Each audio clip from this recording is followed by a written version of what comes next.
On Thursday, July 3rd, a Southern California man, legally here in the U.S., was dragged from his car near MacArthur Park by 4 masked men and held for 3 days in inhumane conditions without explanation. His name is Mr. Benitez. He was wearing an orange construction shirt, heading home from work. The men had no warrant. They didn't know his name. They threw him to the ground, handcuffed him. When bystanders spoke up, they were told to back off or they'd be next. Mr. Benitez was forced into an unmarked white SUV and driven for hours south toward the border. He repeatedly told the men he was here legally and offered to show them his ID. They ignored him. He was locked in a chain-link fence-enclosed cage, much like the one seen at Alligator Alcatraz, for 3 days. No phone call, no running water. His only food, a piece of stale bread and a slice of bologna, which he received once a day. No shower, no sleep, no toilet, just a filthy, unemptied porta-potty. Then 3 days later, he was released without his wallet, cash, or ID into the desert with no way home.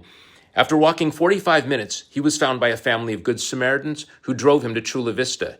His wife, who had no idea where he'd been, drove down from L.A. to get him. After they got home, news vans staked out his house.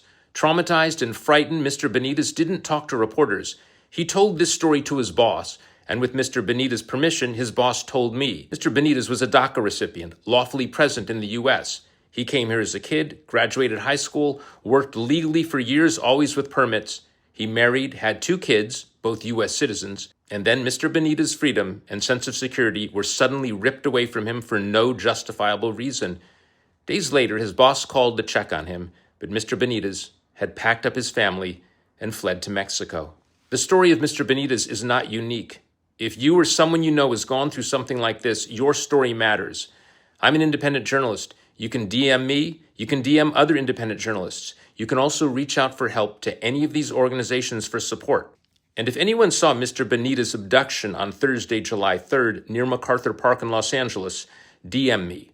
This is happening right now in America to people who are supposed to be protected. I'm still trying to get approval to use Mr. Benitez's full name, but until then, remember the story of Mr. Benitez. Share, like, comment, and let your stories be heard. The world needs to hear them. And please follow me on Substack, linked in my bio.